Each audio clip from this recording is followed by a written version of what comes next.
Nadie imaginó que aquel niño callado, que servía el té cada tarde, escondería en sus manos el fin de una familia entera.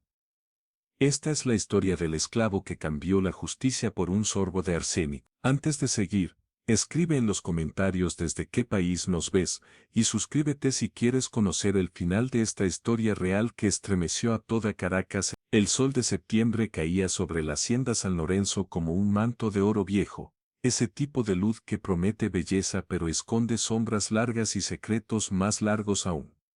Era el año 1847, y Caracas vivía entre el lujo de unos pocos y el silencio forzado de muchos. La hacienda San Lorenzo se alzaba como un monumento al poder criollo, con sus paredes blancas que brillaban bajo el sol caribeño, sus jardines perfectos donde florecían rosas importadas de España, y sus salones amplios donde se servía el café más fino y el té más aromático que el dinero podía comprar. Allí, entre la opulencia y la crueldad, vivía la familia Alarcón. Don Bartolomé de Alarcón era un hombre de complexión robusta, con bigotes gruesos que se retorcía con orgullo mientras hablaba de sus propiedades, de sus esclavos, de su linaje que se remontaba hasta los conquistadores. Su voz era fuerte, imponente, el tipo de voz que no admitía réplicas ni cuestionamientos. A su lado, siempre impecable en sus vestidos de seda francesa, estaba doña Teresa, una mujer de rostro ovalado y mirada fría que supervisaba cada detalle de la casa con la precisión de un general. Sus manos nunca habían conocido el trabajo duro, pero conocían muy bien el peso del látigo que ordenaba aplicar cuando algo no era de su agrado. Los hijos, Sofía y Esteban, habían crecido en esa burbuja de privilegio donde todo se les daba sin esfuerzo. Sofía, de 17 años, pasaba las tardes bordando junto a la ventana, soñando con bailes en la ciudad y matrimonios ventajosos. Esteban, de 20 años, había desarrollado la arrogancia típica de quien nunca ha enfrentado consecuencias. De facciones angulosas que podrían haber sido hermosas si no las arruinara la expresión de desprecio permanente que llevaba en el rostro. Esteban veía a los esclavos como objetos, como herramientas que existían únicamente para su servicio, y cuando se le antojaba, para su diversión cruel. Entre los muchos esclavos que trabajaban en San Lorenzo, había un niño que apenas llamaba la atención. Se llamaba Samuel, tenía 11 años, y sus ojos oscuros parecían más viejos que su rostro. Era delgado, de movimientos silenciosos, del tipo de persona que aprende temprano a hacerse invisible para sobrevivir. Samuel había nacido esclavo, hijo de una mujer llamada Rosa que había muerto cuando él tenía apenas 4 años. Rosa había cometido el error de romper un jarrón valioso, un accidente torpe mientras limpiaba. El castigo había sido brutal, 50 latigazos bajo el sol del mediodía, sin agua, sin descanso. Su cuerpo no resistió. Samuel recordaba vagamente sus manos, el olor a hierbas medicinales que siempre llevaba consigo, y una canción que ella tarareaba por las noches. Desde entonces, Samuel había crecido en la cocina, en los establos, en los rincones donde los niños esclavos aprenden que el silencio es la única armadura que poseen. Pero Samuel era diferente en un aspecto crucial. Había aprendido a leer, lo había hecho en secreto, observando las lecciones que el tutor daba a los niños, Alarcón, memorizando las letras que veía en los libros dejados abiertos, practicando con un palo sobre la tierra cuando nadie miraba. La lectura le había abierto un mundo nuevo, un mundo de ideas y posibilidades que existían más allá de los muros de San Lorenzo.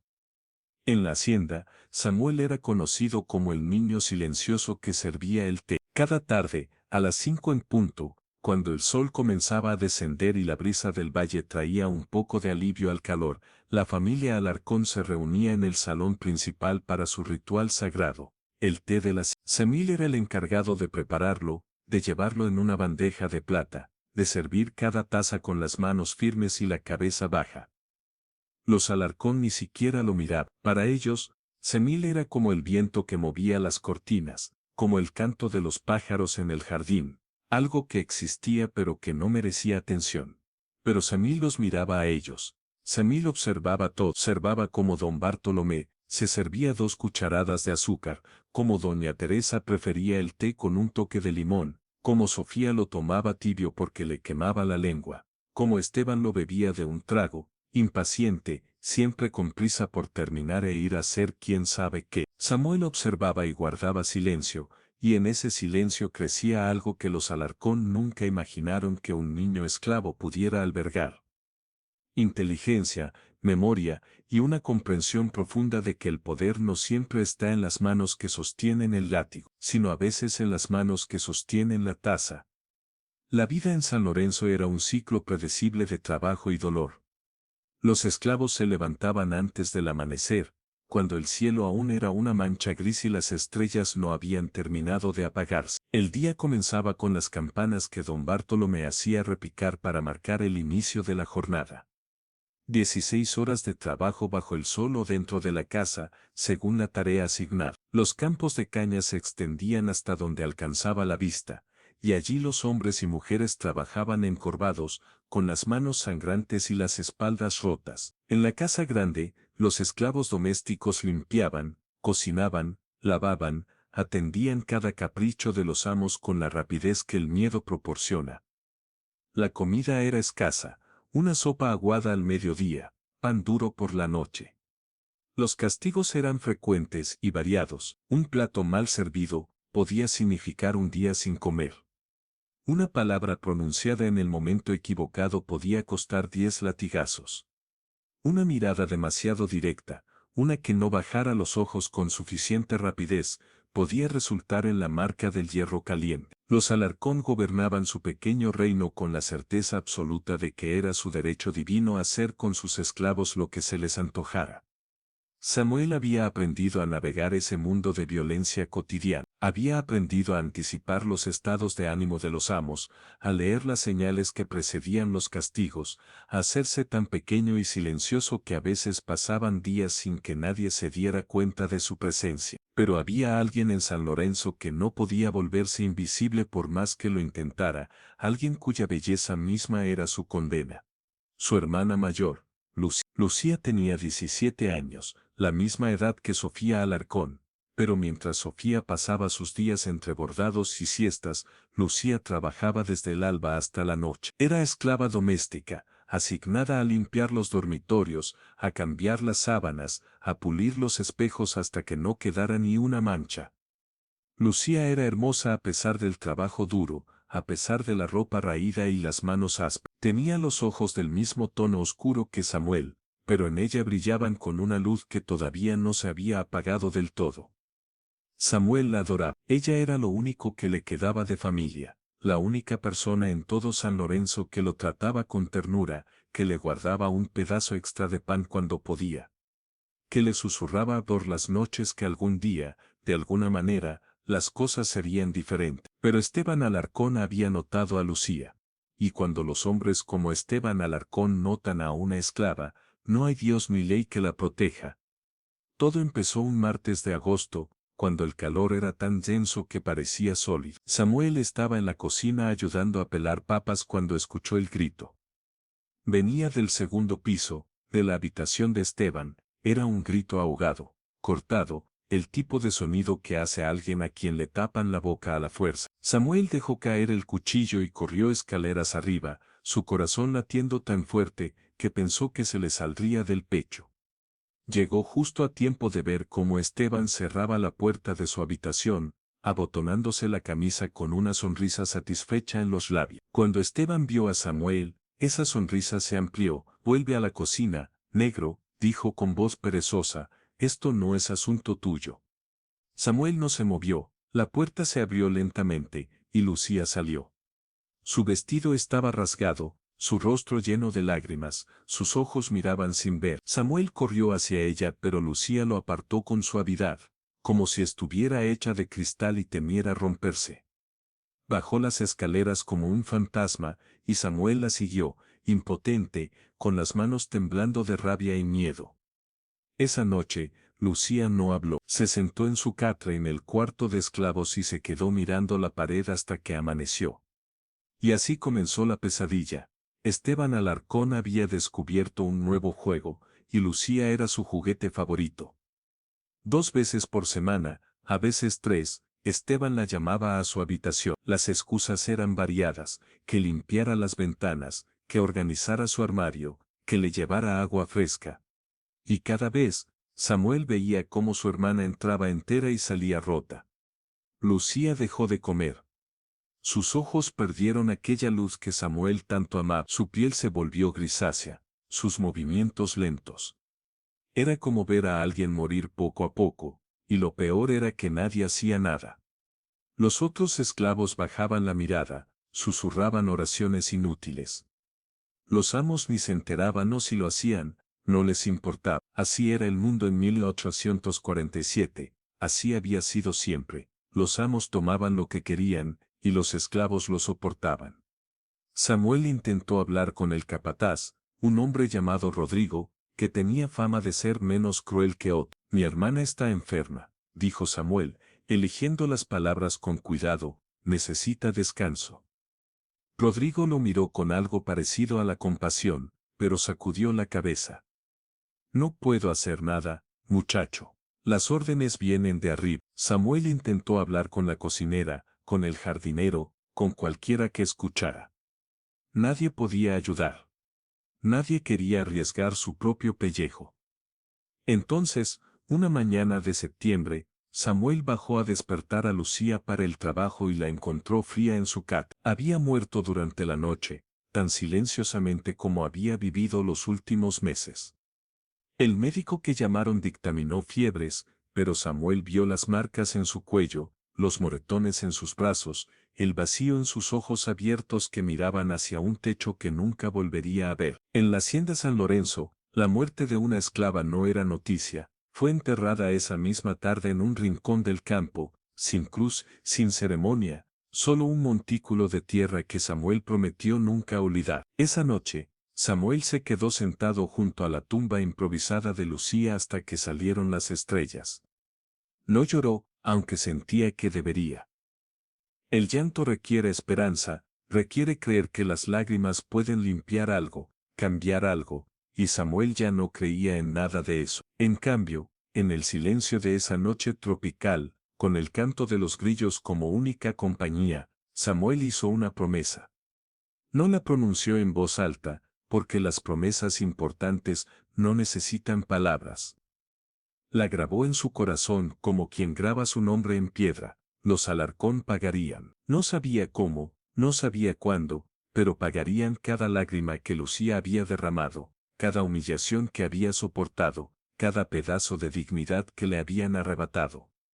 Durante los días siguientes, Samuel continuó con su rutina como si nada hubiera pasado. Se levantaba al amanecer, trabajaba en silencio, servía el té de las 5 con las manos firmes y la cabeza baja. Pero algo había cambiado en él. Sus ojos, que antes miraban al suelo, ahora observaban. Observaban todo con una intensidad nueva, con un propósito. Samuel comenzó a estudiar la casa como un general estudia el terreno antes de una batalla. Contó cuántos pasos había desde la cocina hasta el salón. Memorizó dónde guardaban las llaves, qué puertas rechinaban, qué tablas del piso crujían. Aprendió los horarios de cada miembro de la familia, sus rutinas, sus preferencias, sus debilidades. Y sobre todo, Samuel observó el ritual del té de las... Era el momento más sagrado del día para los Alarcón, cuando la familia se reunía en el salón principal para hablar de asuntos importantes, para tomar decisiones sobre la hacienda, para mantener esa fachada de civilización europea que tanto se esforzaban por preservar en medio del trópico. El té venía de Inglaterra, en cajas metálicas decoradas con paisajes de jardines que ninguno de ellos había visto jamás. El azúcar era de su propia plantación, refinada hasta quedar blanca como la nieve. Las tazas eran de porcelana china, tan delicadas que parecía que se romperían con solo mirarlas. Y Samuel era quien lo preparaba todo, invisible y esencial a la vez. Una tarde, mientras lavaba las tazas después del té, Samuel descubrió algo. En la despensa de la cocina, donde se guardaban los alimentos básicos y los productos de limpieza, había un estante alto, casi fuera de su alcance. Allí la cocinera guardaba venenos para las ratas que a veces invadían la despensa. Había 3 frascos, uno con estricnina, otro con cianuro, y un tercero con un polvo blanco que la etiqueta identificaba como arsénico. Samuel había leído sobre el arsénico en uno de los libros de medicina que el tutor dejaba a veces en la biblioteca. Sabía que era un veneno lento, casi indetectable cuando se mezclaba con alimentos o bebidas. Sabía que los síntomas se parecían a muchas enfermedades comunes: vómitos, diarrea, dolor abdominal. Y sabía, sobre todo, que una dosis suficiente era mortal. Durante semanas, Samuel solo observó ese frasco. Lo miraba cada vez que entraba a la cocina, pero no lo tocaba. No era cobardía lo que lo detenía, sino algo más complejo: la comprensión de que lo que estaba considerando cambiaría todo, que no habría vuelta atrás, que si daba ese paso estaría cruzando una línea que dividía su vida en un antes y un después. Pero cada noche, cuando cerraba los ojos, veía el rostro de Lucía. Veía su sonrisa de cuando eran pequeños y ella le contaba historias para ayudarlo a dormir. Veía sus manos suaves que le peinaban el cabello. Veía sus ojos vacíos en ese último día. Y la línea se volvía menos importante. Una noche, cuando la cocina estaba vacía y la casa dormía, Samuel trepó al estante y bajó el frasco de arsénico. Era más pequeño de lo que recordaba, del tamaño de su puño.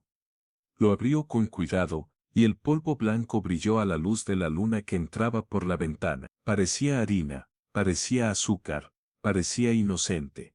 Samuel tomó una pequeña cantidad con una cuchara y la guardó en un pedazo de tela que ató con cuidado. Luego devolvió el frasco a su lugar, asegurándose de que todo quedara exactamente como estaba. Nadie debía sospechar nada, no todavía. Los días siguientes fueron una extraña mezcla de rutina y preparación. Samuel continuaba con su trabajo diario, pero cada acción estaba medida, cada movimiento calculado. Comenzó a robar pequeñas cantidades de arsénico cada pocos días, siempre cuidadoso de no tomar demasiado de una vez para que no se notara la diferencia en el frasco. Guardaba el veneno en un escondite que había creado debajo de una tabla suelta en el cuarto de los esclavos, envuelto en tela y oculto entre sus pocas pertenencias. Nadie revisaba las cosas de los esclavos, nadie se preocupaba por lo que pudieran tener o guardar. Mientras acumulaba el arsénico, Samuel también estudiaba.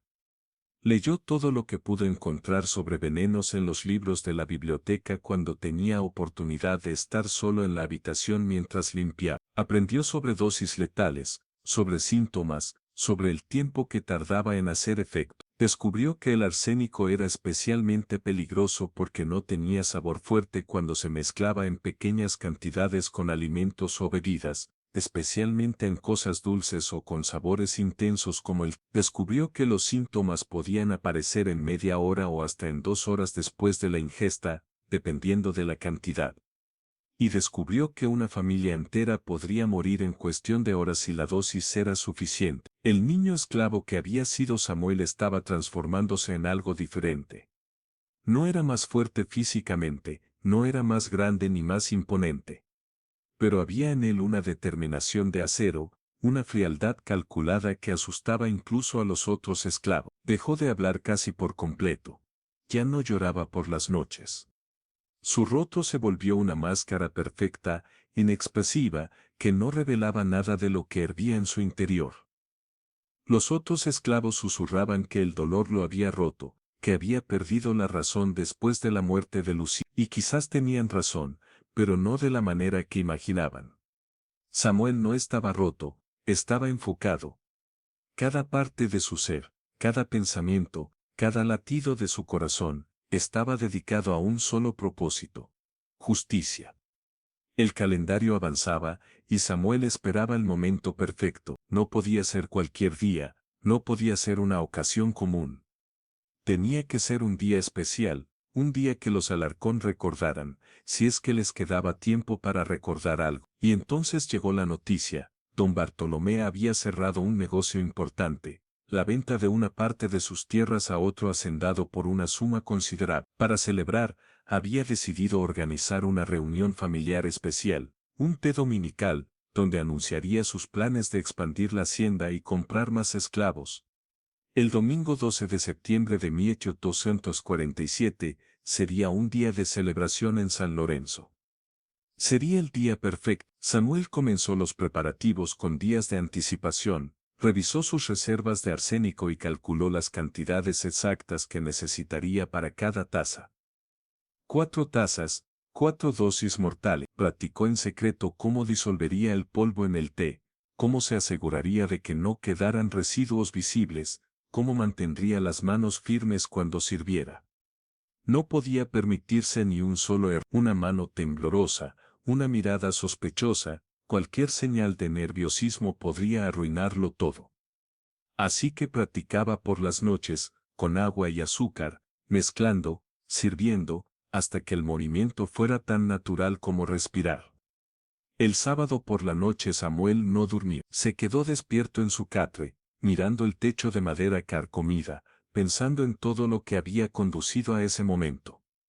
Pensó en su madre Rosa, muerta por romper un jarrón. Pensó en Lucía, destruida y descartada como si no valiera nada. Pensó en todos los otros esclavos de San Lorenzo, en sus espaldas marcadas, en sus espíritus quebrados, en sus vidas que no pertenecían a ellos mismos. Pensó en la injusticia de un mundo donde algunos seres humanos podían poseer a otros, donde el color de la piel determinaba si tenías alma o no, donde niños como él nacían sin ninguna esperanza de libertad o dignidad. Y pensó en el té de mañana, en cómo los Alarcón se sentarían en su elegante salón, rodeados de sus cosas hermosas, completamente ajenos al hecho de que su mundo estaba a punto de terminar. Pensó en cómo beberían sin sospechar nada, confiados en su invulnerabilidad, en su poder. Pensó en cómo caerían, uno por uno, y en cómo por primera vez en su vida, él tendría el poder. No el poder del látigo o de las cadenas, sino el poder de la justicia que los propios amos le habían negado. Cuando amaneció el domingo 12 de septiembre, el cielo estaba de un azul perfecto, sin una sola nube. Los pájaros cantaban en los jardines, y una brisa suave traía el aroma de las flores.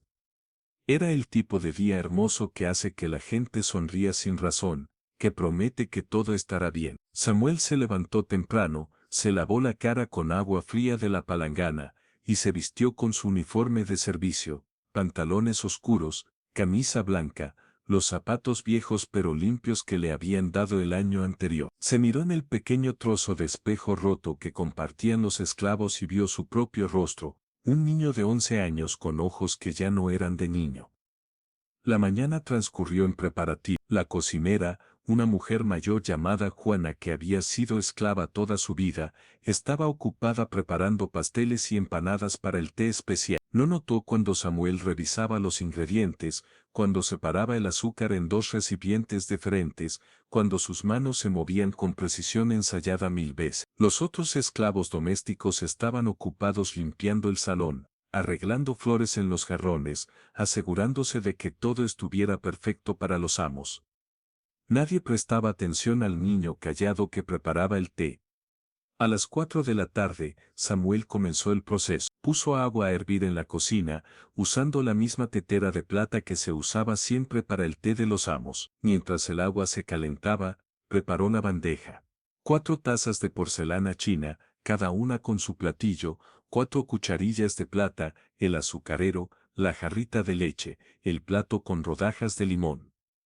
Todo tenía que ser perfecto, todo tenía que verse exactamente como siempre. Cuando el agua estuvo lista, Samuel preparó el té, dejándolo reposar el tiempo exacto que doña Teresa prefería, 3 minutos, ni uno más ni uno menos. Entonces llegó el momento. Samuel sacó el paquete de tela que había escondido en el bolsillo de sus pantalones. Sus manos no temblaban, su respiración era calmada. Miró alrededor para asegurarse de que estaba solo en la cocina. Juana había ido al jardín a cortar hierbas frescas. Los otros esclavos estaban en el salón terminando de arreglar todo. Era el momento perfecto, como si el destino mismo hubiera conspirado para darle esta oportunidad. Con movimientos precisos, Samuel abrió el paquete y tomó una porción del polvo blanco. Había calculado la cantidad exacta que necesitaba, suficiente para matar, no tanto como para que el sabor fuera extraño. Distribuyó el arsénico en las 4 tazas, una cantidad igual en cada una. El polvo se disolvió en el té caliente sin dejar rastro, invisible como el aire, mortal como el destino. Samuel revolvió cada taza suavemente, asegurándose de que el veneno estuviera completamente mezclado. Luego agregó el azúcar, la leche, el limón, según las preferencias de cada miembro de la familia. Todo parecía normal, todo olía a té fragante y nada más. Colocó las tazas en la bandeja de plata, junto con los pasteles que Juana había preparado. La bandeja pesaba en sus manos, no por el peso físico sino por el peso de lo que representaba. Samuel se miró una vez más en el reflejo de la tetera de plata, y vio su rostro distorsionado, sus ojos oscuros que ya no reflejaban duda alguna. Por Lucía, susurró tan bajo que solo él mismo pudo escucharlo. Por todos nosotros. Caminó desde la cocina hasta el salón con pasos medidos, cuidadosos.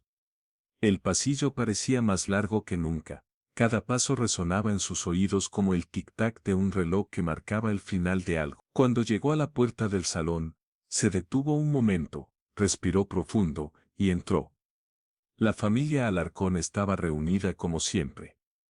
Don Bartolomé se había sentado en su sillón favorito, el de cuero importado con tachuelas doradas, con su traje de domingo y su chaleco de seda. Estaba de buen humor, sonriendo mientras hablaba de sus planes de expansión, de cómo usaría el dinero de la venta para comprar más tierras, más esclavos, más poder. Doña Teresa estaba sentada en el sofá, con su vestido de tafetán verde que susurraba con cada movimiento, abanicándose con gracia mientras escuchaba a su esposo. Sofía estaba junto a la ventana, mirando el jardín, soñando probablemente con algún pretendiente que sus padres le conseguirían pronto. Y Esteban estaba reclinado en su silla, con las piernas cruzadas, con esa expresión de aburrimiento perpetuo que solo desaparecía cuando encontraba algo o alguien que lastimar.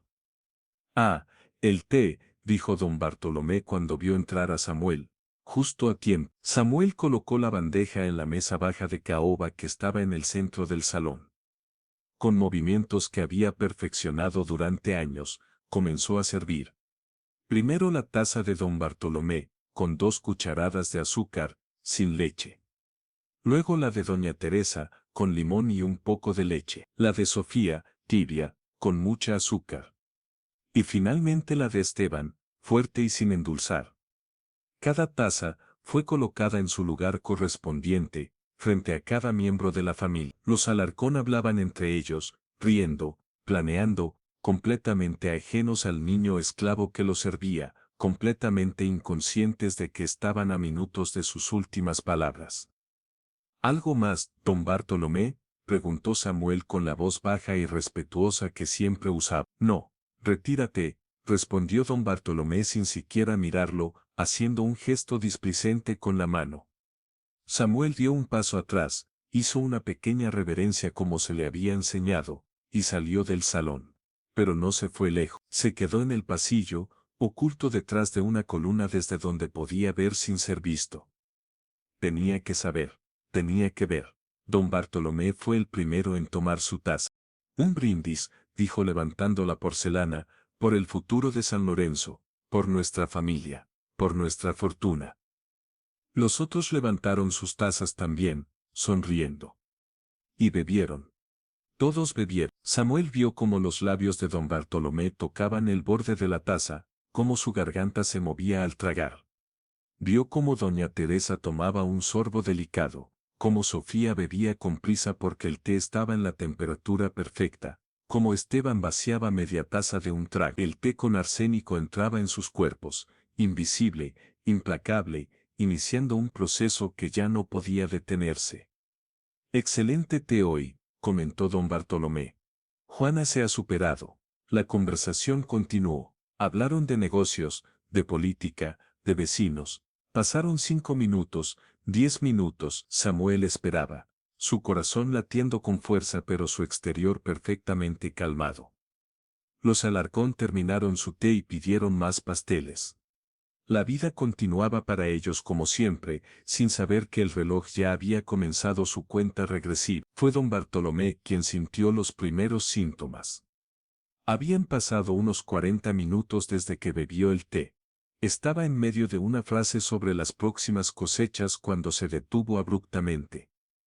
Su rostro, siempre colorado, se puso de un tono extraño, entre gris y verdoso. Se llevó la mano al estómago, y una expresión de confusión cruzó sus facciones.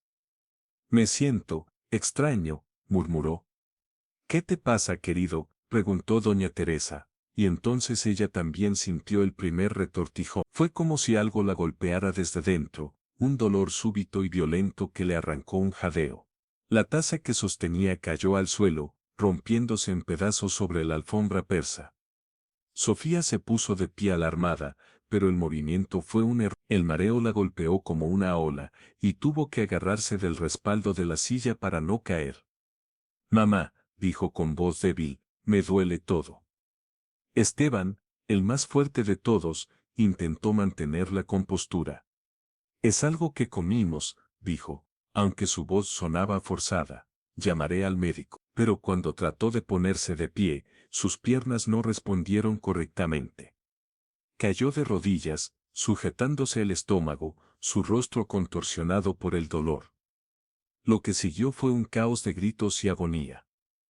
Don Bartolomé comenzó a vomitar, un líquido oscuro que manchó su elegante traje. Doña Teresa se retorcía en el sofá, sudando profusamente, sus manos aferrando su estómago como si pudiera detener el dolor físicamente. Sofía había caído al suelo, llorando, rogando ayuda que no llegaba, y Esteban, arrastrándose hacia la puerta, tratando de llegar hasta la campana que llamaba a los sirvientes. Pero el veneno ya había hecho demasiado daño. Los esclavos llegaron corriendo, alertados por los gritos. Juana la cocinera, el capataz Rodrigo, otros trabajadores de la casa, todos entraron al salón y encontraron una escena de pesadilla. La elegante familia Alarcón, los amos intocables de San Lorenzo, estaban tirados por el suelo, convulsionando, vomitando, muriendo delante de sus ojos. Alguien corrió a buscar al médico. Otros trataban de ayudar, de aliviar el dolor, pero no sabían qué hacer. Nadie entendía qué había pasado. Samuel observaba todo desde su escondite. Había salido al jardín, un lugar desde donde podía ver el salón a través de las ventanas, pero donde nadie pensaría en buscarlo. Estaba sentado bajo un árbol de mango, con las piernas cruzadas, viendo cómo su plan se desarrollaba con una precisión casi perfecta. Y algo extraño sucedía dentro de él. No sentía alegría. No sentía satisfacción. Lo que sentía era un vacío profundo, como si al ejecutar su venganza hubiera vaciado también algo dentro de sí mismo. Vio cómo doña Teresa dejaba de moverse, sus ojos abiertos mirando el techo sin ver nada. Vio cómo don Bartolomé daba su último suspiro, su cuerpo robusto ahora reducido a un montón de carne sin vida. Sofía duró un poco más, llorando hasta el final, llamando a su madre que ya no podía escuchar, y Esteban, el que había destruido a Lucía, el que había iniciado todo esto, fue el último en morir. Su mirada encontró la de Samuel a través de la ventana, y en sus ojos había reconocimiento, comprensión. En sus últimos segundos de vida, Esteban Alarcón supo quién lo había matado y por qué. Y luego sus ojos se cerraron, y no volvieron a abrirse. El médico llegó una hora después, un hombre mayor llamado doctor Ramírez que había atendido a la familia Alarcón durante años. Examinó los cuerpos con rostro grave, tomó notas, hizo preguntas que nadie sabía responder. Veneno, dictaminó finalmente, sin duda alguna han sido envenenados. La palabra cayó sobre San Lorenzo como un rayo. Veneno, ¿quién? ¿Cómo? ¿Por qué? El caos y la confusión reinaban. Los esclavos estaban aterrorizados, sabiendo que seguramente los culparían aunque no tuvieran nada que ver. El personal de la casa corría de un lado a otro sin saber qué hacer. Y Samuel seguía en el jardín, esperando. La noticia se extendió por Caracas con la velocidad del fuego en pasto seco.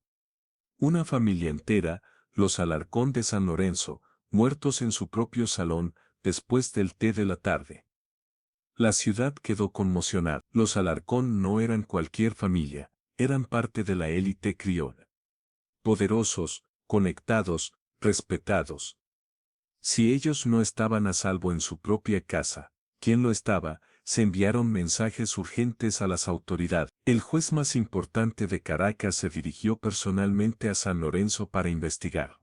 La policía acordonó la hacienda, y comenzó la búsqueda del culpable. Al principio sospecharon de todo, interrogaron a cada esclavo, a cada empleado, a cualquiera que hubiera estado cerca de la familia ese día. Revisaron la cocina, los alimentos, encontraron el frasco de arsénico en la despensa. Notaron que faltaba una cantidad considerable del polvo. Entonces la pregunta se volvió específica.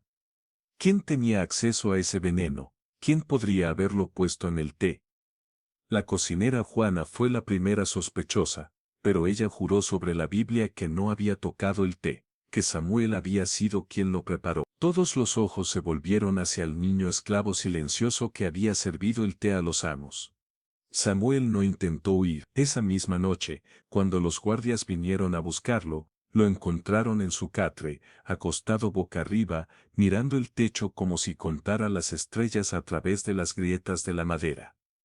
No opuso resistencia cuando lo levantaron, cuando le pusieron cadenas en las muñecas. Caminó entre ellos con la cabeza en alto, algo que ningún otro esclavo había hecho nunca. Los otros esclavos lo miraban con una mezcla de horror y algo más, algo que ninguno se atrevía a nombrar pero que brillaba en sus ojos. Respeto, quizás. O asombro, o miedo de lo que un niño había sido capaz de hacer. Lo llevaron a Caracas, a la cárcel principal donde esperaría el juicio. El viaje duró 2 días. Samuel iba en una carreta, encadenado, rodeado de guardias armados como si fuera el criminal más peligroso del país, y quizás, en cierto modo, lo era. No porque fuera violento o agresivo, sino porque representaba algo que el orden establecido no podía tolerar. Un esclavo que se había atrevido a matar a sus amos, que había usado su inteligencia para lograr lo que la fuerza nunca podría, que había demostrado que los supuestamente poderosos eran vulnerables después de todo. En la cárcel, Samuel fue puesto en una celda pequeña y oscura. Las paredes estaban húmedas, el aire olía a moho y desesperación. Pero Samuel no se quejó. Se sentó en el catre de madera que le dieron y esperó. Durante días, nadie vino. Le traían comida una vez al día, pan duro y agua, y lo dejaban solo con sus pensamientos. Samuel usó ese tiempo para reflexionar sobre todo lo que había hecho, sobre todo lo que había perdido y lo que había ganado. Había perdido su vida, eso era seguro. Sabía que lo condenarían a muerte, que no había perdón posible para un esclavo que mataba a sus amos, pero había ganado algo también. Había hecho que los Alarcón pagaran. Lucía había sido vengada, y eso, de alguna manera extraña y triste, le daba paz. El interrogatorio comenzó una semana después. Lo llevaron a una habitación donde 3 hombres lo esperaban, el juez principal, un escribano que tomaría nota de todo, y un sacerdote que estaba allí, supuestamente, para salvar su alma. Samuel se sentó en la silla que le indicaron, sus cadenas tintineando con el movimiento, y enfrentó sus miradas sin bajar los ojos. ¿Tú pusiste veneno en el té de la familia Alarcón?, preguntó el juez, un hombre de mediana edad con barba gris y expresión severa. Sí, respondió Samuel, su voz era clara, sin temblor sin duda. La simplicidad de la respuesta pareció desconcertar al juez. Había esperado negaciones, excusas, ruegos, no esta confesión directa y sin arrepentimiento. Sabes que has cometido un crimen terrible, que has matado a 4 personas inocentes. Samuel lo miró directamente a los ojos. No eran inocentes. ¿Cómo te atreves? El juez se levantó de su silla, indignado. Los Alarcón eran una familia respetable, trabajadora, cristianos devotos. Los Alarcón, Samuel lo interrumpió, algo que ningún esclavo debía hacer jamás. Mataron a mi madre por romper un jarrón. El hijo de los Alarcón violó y destruyó a mi hermana hasta que murió de dolor. Los Alarcón nos trataban peor que animales, y ellos son los inocentes. El silencio que siguió era tan denso que se podía cortar con cuchillo. El escribano había dejado de escribir, mirando al niño esclavo con la boca abierta. El sacerdote había palidecido. Y el juez, por primera vez en su larga carrera, no sabía qué decir. Eres un esclavo, dijo finalmente, como si esa sola palabra explicara todo. No tienes derecho a juzgar a tus amos, mucho menos a matarlos. ¿Y ellos tenían derecho a matarnos a nosotros?, preguntó Samuel. ¿A violarnos, a torturarnos, a tratarnos como si no fuéramos humanos? Si no tengo derecho a justicia cuando me hacen daño, entonces me tomé ese derecho.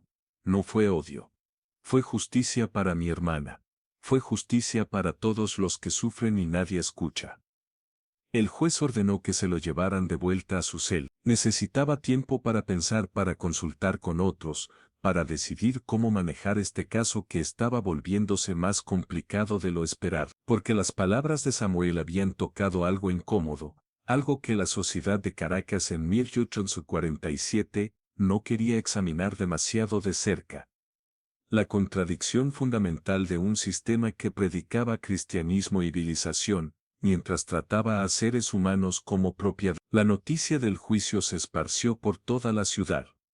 Samuel, el niño esclavo que había envenenado a sus amos, se convirtió en el tema de todas las conversaciones. En los salones elegantes, la clase alta hablaba con horror de lo que había sucedido, de cómo esto demostraba que los esclavos eran peligrosos, que necesitaban más control, más castigos severos para mantenerlos a raya. Pero en las calles, en las plazas, entre la gente común, surgía otra conversación. Algunos decían que el niño era un monstruo. Pero otros, cada vez más, comenzaban a preguntar. ¿Y si tenía razón? ¿Y si los Alarcón se lo habían merecido? En los barracones de esclavos de otras haciendas, en las esquinas oscuras donde los oprimidos se reunían, el nombre de Samuel era susurrado con un tono diferente. No con condena, sino con algo más peligroso para el orden establecido, con admiración. Samuel había hecho lo impensable, había convertido su debilidad en poder, había usado el arma de los débiles, la paciencia y la inteligencia, para derrotar a los fuertes. Y si un niño de 11 años podía hacerlo, ¿qué impedía que otros lo intentaran? El juicio fue rápido, como era de esperarse. No había duda sobre su culpabilidad, el mismo Samuel lo había confesado sin vacilar. La pregunta era solo qué castigo imponer. La ley era clara, un esclavo que mataba a su amo debía morir, y la muerte debía ser pública y ejemplar para disuadir a otros de intentar lo mismo. Algunos abogaban por la tortura antes de la ejecución, para enviar un mensaje aún más fuerte. Pero otros, una minoría cada vez más vocal, argumentaban que había circunstancias atenuantes, que el niño había sufrido terriblemente, que quizás merecía compasión. El día del veredicto, la sala del tribunal estaba abarrotada. Gente de todas las clases sociales había venido a ver al famoso niño esclavo, a escuchar su destino. Samuel fue traído encadenado, tan pequeño entre los guardias grandes que algunos en la audiencia sintieron una punzada de compasión involuntaria. Lo hicieron pararse frente al juez, y toda la sala guardó silencio. Samuel, dijo el juez con voz solemne, ha sido encontrado culpable del asesinato de don Bartolomé de Alarcón, doña Teresa de Alarcón, Sofía de Alarcón, y Esteban de Alarcón. Has confesado tu crimen sin mostrar arrepentimiento. La ley es clara en estos casos. Has sido condenado a muerte por ahorcamiento, sentencia que se ejecutará en la plaza pública en 3 días, al amanecer. Que Dios tenga misericordia de tu alma. Samuel no se inmutó, había sabido desde el principio cuál sería el final. Asintió una vez, aceptando su destino con una dignidad que dejó a muchos presentes incómodos. Cuando lo sacaron de la sala, algunos gritaron insultos, pero otros permanecieron en silencio, y ese silencio decía más que cualquier palabra. Los 3 días siguientes Samuel los pasó en su celda, visitado solo por el sacerdote que insistía en que se confesara y se arrepintiera para salvar su alma. Hijo, decía el sacerdote, un hombre anciano con ojos bondadosos, debes arrepentirte de lo que hiciste. Dios perdona todos los pecados si hay verdadero arrepentimiento. Pero debes reconocer que lo que hiciste estuvo mal. Samuel escuchaba con paciencia. Le tenía cierto cariño a este viejo sacerdote, que al menos parecía verlo como un ser humano, y no como un monstruo. Padre, dijo finalmente, si me arrepintiera, estaría diciendo que mi hermana no importaba. Estaría diciendo que estaba bien lo que le hicieron. Y no puedo hacer eso. Ella era lo único bueno que tenía en este mundo. Si hay un Dios y es justo, Él entenderá por qué hice lo que hice. Y si no entiende, entonces no es el Dios que yo querría adorar de todos modos. El sacerdote se fue esa noche con lágrimas en los ojos, sin saber si lloraba por la condena eterna del alma de Samuel o por la comprensión de que, en cierto modo horrible y triste, el niño tenía razón. La mañana de la ejecución llegó fría y gris. El sol apenas se asomaba en el horizonte, cuando llevaron a Samuel a la plaza principal de Caracas. Habían construido una plataforma de madera en el centro, con una horca improvisada pero funcional. Miles de personas se habían reunido para presenciar la ejecución. Algunos venían por morbo, por ver morir al famoso niño esclavo. Otros venían por deber, sintiendo que era importante presenciar la justicia siendo servida. Y otros venían por razones que ni ellos mismos entendían completamente, atraídos por algo en esta historia que tocaba algo profundo en sus corazones. Samuel caminó hacia la plataforma con paso firme. No lloraba, no temblaba. Tenía 11 años pero parecía mucho mayor en ese momento, como si hubiera vivido varias vidas en su corto tiempo en la tierra. Cuando subió los escalones de madera, que crujían bajo sus pies, algunos en la multitud comenzaron a susurrar. Sus esclavos que habían logrado venir, escondidos entre la multitud, se quitaban los sombreros en un gesto de respeto silencioso. El verdugo, un hombre grande con rostro oculto tras una capucha, colocó la cuerda alrededor del cuello de Samuel. El niño miró hacia la multitud, buscando algo, y entonces lo encontró. Entre el mar de rostros, estaba Juana la cocinera, con lágrimas corriendo por sus mejillas arrugadas. Samuel le sonrió, una sonrisa pequeña pero genuina, como agradeciéndole por los pequeños actos de bondad que ella había tenido con él durante su vida. Ella asintió, comprendiendo. «¿Últimas palabras?», preguntó el oficial a cargo. Samuel asintió, respiró profundo, y con una voz más fuerte de lo que nadie esperaba, dijo: «Mi nombre es Samuel, nací esclavo, moriré esclavo, pero moriré habiendo demostrado que incluso el más débil puede buscar justicia cuando se la niegan. No me arrepiento de vengar a mi hermana Lucía. Si lo que hice estuvo mal, entonces que se juzgue también a los que nos trataron como animales, a los que nos quitaron todo, incluyendo nuestra dignidad. Que mi muerte sirva para recordar que la justicia que no llega a tiempo siempre encontrará otro camino». Un murmullo recorrió la multitud. El oficial incómodo hizo una señal al verdugo. Este puso la capucha sobre la cabeza de Samuel, y todo se volvió oscuridad para el niño. Sintió el movimiento, el tirón, y luego nada. Samuel, el niño esclavo que había envenenado a una familia entera con té y arsénico, dejó de existir en este mundo. Pero su historia no terminó allí.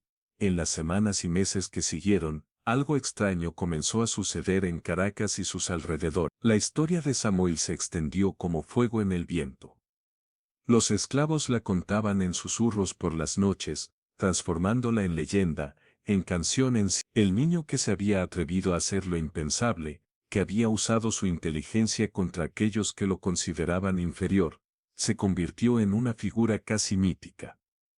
Canciones orales comenzaron a surgir en los barracones, melodías simples con letras que contaban su historia, cada versión añadiendo nuevos detalles, algunas reales, otras imaginadas, pero todas preservando el núcleo. La resistencia es posible, la dignidad no puede ser destruida, y la justicia encontrará su camino. Entre la clase alta, la historia de Samuel causó algo diferente: miedo. Los hacendados comenzaron a mirarse entre sí con preguntas incómodas. ¿Cuántos otros Samueles había en sus haciendas? ¿Cuántos niños callados que servían el té podrían estar planeando venganza? Algunos comenzaron a ser más cautelosos, otros más crueles, pensando que más castigo y control evitarían que se repitiera algo similar. Pero el miedo estaba plantado, y con él, una grieta en la confianza absoluta que habían tenido en su invulnerabilidad. Y entre la gente común, entre aquellos que no eran ni esclavos ni amos, surgió algo más complejo: reflexión. Las palabras de Samuel en el juicio, su conducta durante todo el proceso, su muerte digna, obligaban a hacerse preguntas que muchos preferían no considerar. ¿Era justo el sistema de esclavitud? podía llamarse civilización a una sociedad construida sobre el sufrimiento de otros. ¿Qué decía de ellos que un niño de 11 años hubiera preferido la muerte antes que seguir viviendo en ese mundo? Los años pasaron, Caracas cambió, Venezuela cambió, guerras, revoluciones, la independencia llegó y con ella, eventualmente, la abolición de la esclavitud. Pero la historia de Samuel nunca fue olvidada completa. En las comunidades que descendían de esclavos, su nombre se pronunciaba en ocasiones especiales, recordando que la resistencia siempre había existido, que sus ancestros no habían sido víctimas pasivas, sino que habían luchado de 1000 maneras diferentes por su libertad y dignidad. En los archivos polvorientos de Caracas, en documentos que pocos consultan, todavía se puede encontrar el registro del juicio de Samuel, niño esclavo, condenado a muerte en 1847 por el asesinato de la familia Alarcón mediante té envenenado con arsénico. Los documentos son fríos, legales, reduciendo una vida compleja a fechas y cargos. Pero entre las líneas oficiales, si uno lee con atención, se pueden encontrar las huellas de una historia mucho más profunda, testimonio de esclavos que hablaron del carácter de Samuel, cartas de ciudadanos que pedían clemencia, notas del sacerdote que lo visitó en prisión, hablando de su notable inteligencia y su profundo sentido de justicia. La hacienda San Lorenzo nunca volvió a ser lo que fue. Sin los Alarcón, fue vendida y dividida. Los esclavos fueron vendidos a otros dueños o liberados cuando la ley finalmente lo permitió. El edificio principal, con su elegante salón donde había sucedido la tragedia, cayó poco a poco en ruina. Décadas después, cuando un nuevo propietario quiso restaurar la propiedad, los trabajadores reportaron que ningún esclavo, ni siquiera después de la abolición, quería trabajar allí. Decían que podían escuchar voces en el salón, que el aroma del té a veces llenaba el aire sin razón alguna. Algunos decían que era el fantasma de Samuel, otros que eran los Alarcón todavía buscando justicia, pero quienes conocían la historia completa decían que no eran fantasmas, sino memoria, el peso del pasado que no se puede borrar simplemente olvidando. Con el paso de las generaciones, la historia de Samuel se transformó en diferentes versiones. Para algunos, era un cuento de advertencia sobre los peligros de la crueldad y la injusticia. Para otros, era una historia de resistencia heroica contra la opresión. Para los historiadores, era un caso fascinante de cómo incluso en los sistemas más opresivos, la dignidad humana encuentra maneras de manifestarse. Pero en todas las versiones, un elemento permanecía constante, el reconocimiento de que aquel niño esclavo, con su acto terrible y desesperado, había tocado algo fundamental sobre la naturaleza humana y la justicia. En el siglo XXI, cuando investigadores comenzaron a profundizar en la historia de la esclavitud en Venezuela, encontraron referencias a Samuel en lugares inesperados. Había menciones en diarios privados de la época, en cartas entre familias, en sermones de sacerdotes que usaban su historia como ejemplo, aunque cada uno interpretaba la lección de manera diferente. Había registros de un aumento en las medidas de seguridad en las haciendas después de 1847, con más guardias, más inspecciones de la comida, más vigilancia de los esclavos que trabajaban en las cocinas. El miedo que Samuel había sembrado había tenido efectos concretos y duraderos, pero quizás el legado más importante de Samuel no estaba en los documentos oficiales, sino en la tradición oral que había preservado su memoria. En comunidades afrodescendientes de Venezuela, especialmente en las zonas donde había habido grandes haciendas durante la época colonial, todavía se contaban historias sobre él. Los detalles variaban, por supuesto. En algunas versiones, Samuel tenía poderes sobrenaturales, en otras, había sido ayudado por espíritus de ancestros. En algunas, sobrevivía milagrosamente a la ejecución y vivía libre en las montañas, pero todas las versiones preservaban el núcleo esencial, un niño esclavo que se había atrevido a buscar justicia cuando el sistema legal se la negaba, que había usado su inteligencia como arma y que había pagado el precio máximo por su acto de rebeldía. La historia de Samuel también encontró su camino en la literatura y el arte. Escritores venezolanos escribieron poemas y obras de teatro inspirados en su historia. Pintores crearon representaciones del fatídico té, del juicio o de la ejecución. Cada artista interpretaba la historia a través de su propia lente, pero todos reconocían su poder simbólico. Samuel se había convertido en más que una persona histórica. Era un arquetipo, una representación de la resistencia contra la opresión, de la búsqueda de justicia en sistemas injustos, del precio terrible que a veces se paga por la dignidad. En las escuelas, cuando se enseñaba la historia de la esclavitud en Venezuela, algunos maestros mencionaban el caso de Samuel como ejemplo de la resistencia esclava. Era una enseñanza complicada, porque requería hablar sobre temas difíciles: violencia, venganza, justicia, moralidad en situaciones extremas. ¿Estaba justificado lo que Samuel hizo? ¿Era un héroe o un asesino? Las respuestas dependían de quién preguntara y desde qué perspectiva, pero el hecho de que la pregunta se siguiera haciendo casi 2 siglos después era testimonio del impacto duradero de su historia. En los estudios académicos sobre resistencia esclava, el caso de Samuel ocupaba un lugar especial. A diferencia de las rebeliones abiertas que habían sido más comunes, la suya era una forma de resistencia silenciosa, calculada, que usaba las herramientas del sistema contra sí mismo. Era un ejemplo de cómo los esclavos, a pesar de todas las presiones y controles, encontraban maneras de ejercer agencia, de tomar decisiones que afectaban sus vidas y las de sus opresores. Los académicos debatían sobre las implicaciones éticas y políticas de su acto, pero todos coincidían en que merecía ser estudiado y recordado. Para las comunidades de descendientes de esclavos, Samuel representaba algo más personal y profundo. Representaba el dolor de sus ancestros, las injusticias que habían sufrido, la resiliencia que habían mostrado. Su historia era un recordatorio de que sus antepasados no habían sido víctimas pasivas sino personas completas con agencia, inteligencia y voluntad de resistir. En celebraciones y conmemoraciones, su nombre era mencionado junto con otros héroes de la resistencia afrovenezolana, reconociéndolo como parte de un legado más amplio de lucha por la libertad y la dignidad. Y así, casi 2 siglos después de aquel domingo 12 de septiembre de 1847, cuando un niño esclavo sirvió té envenenado a sus amos, la historia continúa resonando, continúa planteando preguntas incómodas sobre justicia, sobre moralidad en situaciones de extrema opresión, sobre los límites de la resistencia justificable. Continúa recordándonos que detrás de cada estadística sobre la esclavitud había personas reales con historias complejas, con dolor y rabia y esperanza y determinación. La historia de Samuel nos recuerda que la dignidad humana no se puede destruir con cadenas, que la inteligencia puede ser un arma más poderosa que la fuerza física, que la paciencia y la observación pueden lograr lo que la violencia abierta no puede. Nos recuerda también el terrible precio de vivir en sociedades injustas, cómo la opresión crea ciclos de violencia que dañan a todos los involucrados, cómo negar justicia a algunos inevitablemente conduce a que busquen justicia por otros medios. En el lugar donde alguna vez estuvo la hacienda San Lorenzo, ahora hay una urbanización moderna.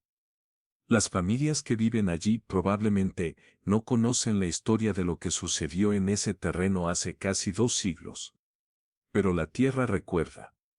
La historia recuerda, y nosotros debemos recordar también, no para celebrar la violencia o la venganza, sino para entender las condiciones que llevaron a un niño de 11 años a tomar una decisión tan terrible, y para asegurarnos de que nunca más se creen sistemas que obliguen a seres humanos a elegir entre la dignidad y la supervivencia.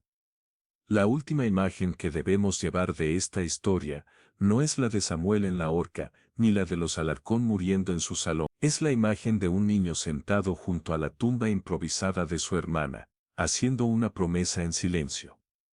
Porque esa imagen captura todo: el dolor, la injusticia, la determinación, la humanidad que ninguna cantidad de opresión podía destruir. Samuel era un niño esclavo, que envenenó a una familia noble con té y arsénico.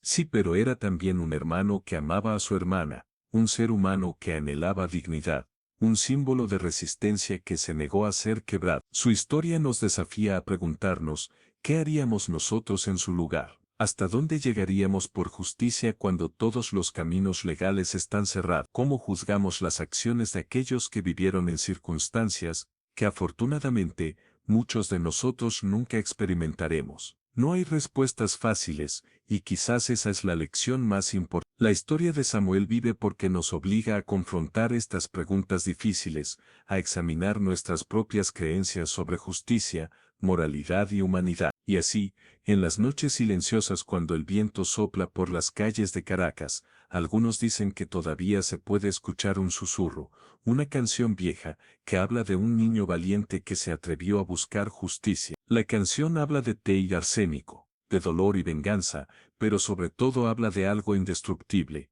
la dignidad humana que no se mata con cadenas, que no se rompe con látigos, que persiste incluso frente a la muerte. Esta es la historia de Samuel, el niño esclavo que cambió la justicia por un sorbo de arsénico. Una historia que sucedió en Caracas en 1847, pero que sigue siendo relevante hoy, recordándonos que la verdadera justicia debe ser accesible para todos, porque cuando se niega a algunos, todos pagamos el precio. Gracias por llegar hasta aquí. Si esta historia real te tocó el corazón, deja tu comentario y suscríbete para más relatos reales que el tiempo quiso ocultar. ¿Crees que la justicia puede nacer del dolor? Escribe tu opinión abajo.